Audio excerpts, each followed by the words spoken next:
لله رب العالمين والصلاة والسلام على سيد الأنبياء والمرسلين وعلى آله وأصحابه ومن تبعهم أجمعين. أعوذ بالله من الشيطان الرجيم. بسم الله الرحمن الرحيم. ولهن مثل الذي صدق الله العظيم. আজ 2025 সালের 3রা মে বাংলাদেশের রাজধানী ঢাকার ঐতিহাসিক সোহরাওয়ার্দী উদ্যানে আয়োজিত হেফাজতে ইসলাম বাংলাদেশ আহত এই মহা সমাবেশকে লক্ষ্য করে আমি সর্বপ্রথম স্মরণ করতে চাই ওই সকল বীর শহীদদেরকে শাপলা থেকে 2024-এর জুলাই বিপ্লব পর্যন্ত রক্তের রাঙা যেই পথ পাড়ি দিয়ে বাংলাদেশ 2024-এর 5ই আগস্ট দ্বিতীয়বারের মতো স্বাধীনতা অর্জন করেছে।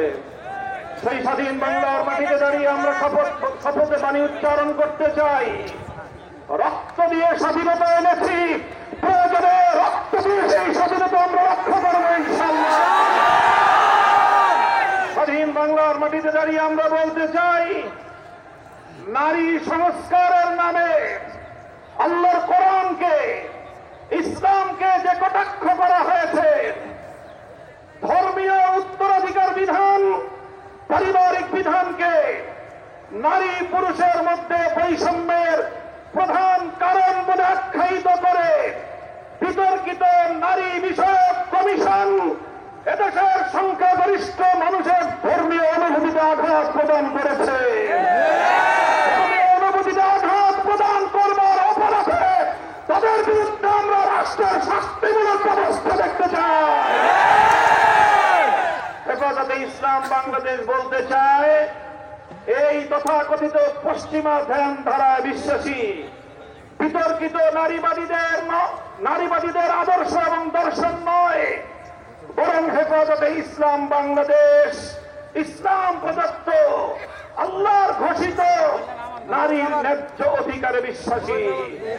ইনশাআল্লাহ হেফাজতের সংগ্রামী মহাসচিব কর্মসূচি ঘোষণা করবেন। সারা বাংলাদেশ জুড়ে হেফাজতের নেতা কর্মীদেরকে আগামী মাসগুলোতে গোটা বাংলাদেশ জুড়ে নারীর ন্যায্য অধিকার আদায়ের জন্য মাঠে নামতে হবে। আমরা পরিষ্কার ভাষায় বলি, বাংলাদেশের স্বাধীনতার 53 বছরের মাথায় এসে সংবিধান সহ রাষ্ট্রের ব্যাপক সংস্কার কার্যক্রম শুরু হয়েছে। এই সংস্কার কার্যক্রম চলাকালীন সময়ে বহুত্ববাদের মতো বিতর্কিত গ্রহণ করবে না। আল্লাহর পবিত্র আস্থা এবং বিশ্বাসকে পুনর্বহালের দাবি করেছি। বাস্তবায়নের জন্য আগামী দিনে হেফাজতে ইসলাম বাংলাদেশ কঠোর কোন সিদ্ধান্ত নিতে হলে হেফাজত সেই সিদ্ধান্ত নেবে ইনশাআল্লাহ।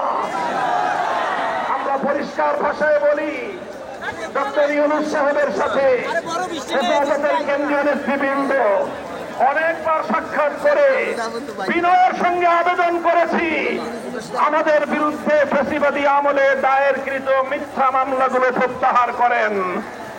কিন্তু কেন যেন মনে হচ্ছে আমাদের সোজা আঙ্গুলে বুঝি ঘি উঠবে না। প্রফেসর ডক্টর ইউনূস সাহেব, আপনি কি সে কথা ভুলে গিয়েছেন? এই সেদিনও আদালতের পাড়ায় আপনি আমাদের সঙ্গে পাড়ায় পাড়ায় ঘুরতেন, আদালতের অলিতে গলিতে ঘুরতেন। আমরা পরিষ্কার ভাষায় বলছি, আগামী 2 মাসের মধ্যে যদি হেফাজতে ইসলামের বিরুদ্ধে দায়েরকৃত মামলাগুলো প্রত্যাহার না হয়, হেফাজতে ইসলাম বাংলাদেশ সে মামলা বাতিল করার জন্য যা করতে হয় তাই করবে ইনশাআল্লাহ।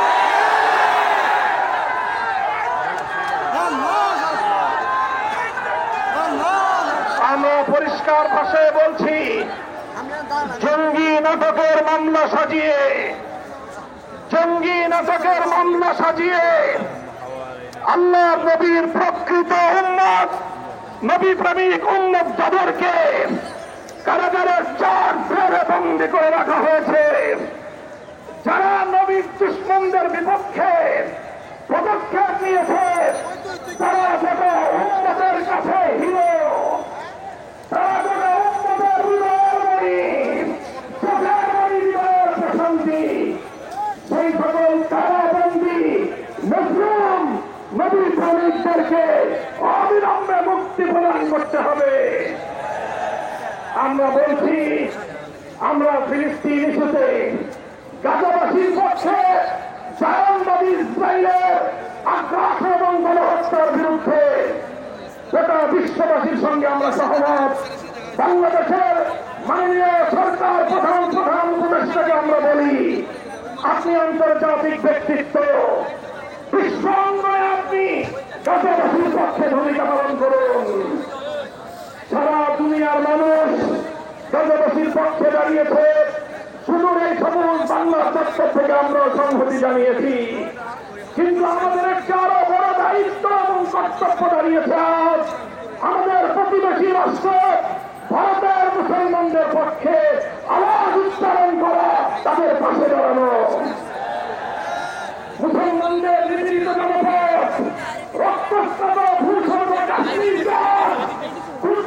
কথাই একটি মহাকে পরিণত করেছে। বিতর্কিত আইন সংশোধনী বিল 2025 পাস করে শত শত বছর ধরে মুসলমানদের ব্যক্তিগত এবং তাদের যে প্রভাবগুলো উন্নয়ন লক্ষ্য করা হয়েছে, মসজিদ মাদ্রাসা কবরস্থান সহ ধর্মীয় কাজের জন্য সেই লক্ষ্য সম্পত্তিতে সেই ভারতের হিন্দুত্ববাদী সরকার নাক বসাতে চায়, আঙুল বসাতে চায়, সে আঙুল আমরা ভেঙে গুড়িয়ে দেবো ইনশাআল্লাহ। আজ হেফাজতের গণসমুদ্র থেকে আমি ভারতের নিপীড়িত নিষ্পাদিত মুসলিম মুসলমানদেরকে আহ্বান জানিয়ে তাদেরকে আমরা আশ্বস্ত করতে চাই, ভারত জুড়ে তোমরা নরেন্দ্র মোদীর বিরুদ্ধে আন্দোলন করে তোলো। তোমরা সকল নিপীড়ন বন্ধ করার জন্য মাঠে নেমে আসো। সীমান্তের পথ থেকে মঙ্গল 18 কোটি মানুষ তোমাদের সঙ্গে সংহতি জানাবেন ইনশাআল্লাহ। বন্ধুগণ, প্রফেসর ডক্টর ইউনূস সাহেব এবং অন্তর্বর্তীকালীন সরকারকে আমরা একটা বার্তা দিয়ে দিতে চাই। মনে রাখবেন, 71 সালে এদেশের মুক্তিযুদ্ধ বলেছিল আমরা দিল্লির গোলামি, দিল্লির ছিন্ন করেছি, দিল্লির গোলামি করবার জন্য নয়।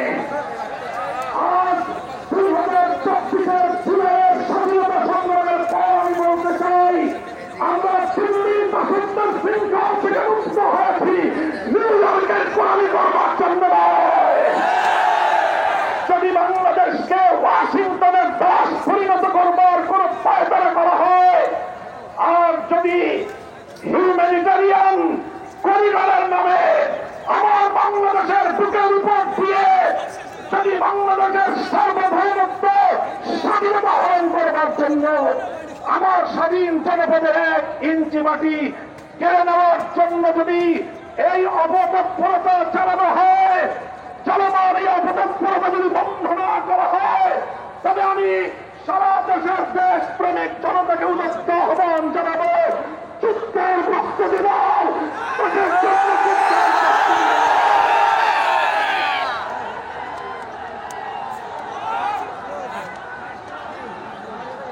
আমরা আমার দেশের প্রতি ইঞ্চি মাটি আমার জনগণের মাটি, আমার স্বাধীন বাংলার প্রতি ইঞ্চি মাটি আমার পবিত্র চায়ের আমাদের মাটি।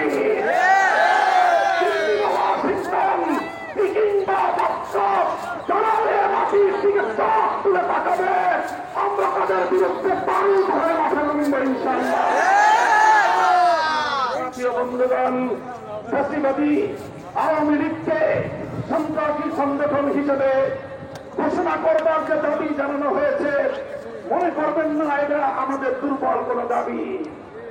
আমরা 2013 সালে ফ্যাসিবাদী আওয়ামী লীগের রক্তাক্ত হয়েছি। 2021 সালে আমাদেরকে হত্যা করেছে। বছরের পর বছর সন্ত্রাসী সংগঠন আওয়ামী লীগকে আবার বাংলাদেশের রাজনীতিতে যদি পুনর্বাসন করবার কোন দুঃস্বপ্ন কেউ দেখেন, তাহলে আমরা পরিষ্কার ভাষায় বলে দেই, তার সঙ্গে আমরা আওয়ামী লীগের চেয়ে ভিন্ন কোনো আচরণ করবো না। শেখ হাসিনা গিয়েছে যেই পথে, আওয়ামী লীগের দালালরাও যাবে সেই পথে। কোন রাজনৈতিক দল অথবা সরকারের মধ্যে ঘাটতি মেরে বসে থাকা ফাঁসিবাদের কোন দোষর যদি বাংলার রাজনীতিতে এই ফাঁসিবাদী শক্তিকে পুনর্বাসিত করবার পরে তারা চালায়, তাদের সঙ্গে আমরা লড়াই করব, লড়াই করব। সর্বশেষ আমাদের কথা হবে, শাপলার শহীদ যারা শাহাদাত বরণ করেছেন, ইনশাআল্লাহ হেফাজতে ইসলাম বাংলাদেশ প্রতিটি শহীদ পরিবারের পাশে দাঁড়িয়েছে। শাপলার সকল শহীদদের পরিচয়গুলো যতটুকু সম্ভব ফাঁসিবাদী আমলে অধিকাংশ বীর শহীদদের লাশ গুম করা হয়েছে, লাওয়ারিস হিসেবে তাদেরকে দাফন করা হয়েছে। সরকারের তৎকালীন গোয়েন্দা সংস্থার কাছে যদি তার কোন তথ্য থেকে থাকে, আমি বর্তমান সরকারের কাছে দাবি জানাবো, আমার শাপলা চত্বরের বেওয়ারিশ হিসেবে দাফন হওয়া প্রতিটি লাশ, গুম হওয়া প্রতিটি শহীদের তথ্য উদ্ঘাটন করতে হবে, জাতির কাছে প্রকাশ করতে হবে। এর বাইরে গোটা বাংলাদেশে যতজন বীর শহীদ রয়েছেন, প্রত্যেক শহীদের পরিবারের সঙ্গে যোগাযোগ করে আমাদের সর্বশেষ ভেরিফিকেশন এবং যাচাইয়ের কাজ চলছে। ইনশাআল্লাহ আমরা শাপলার রক্তে রঞ্জিত এই মে মাসের মধ্যে হেফাজতে ইসলামের পক্ষ থেকে আমাদের ভেরিফাইড সেই সকল বীর জাতীয় শহীদদের পরিচয় এবং তাদের গৌরব কথা ইতিহাস জাতির সামনে আমরা তুলে ধরবো ইনশাআল্লাহ।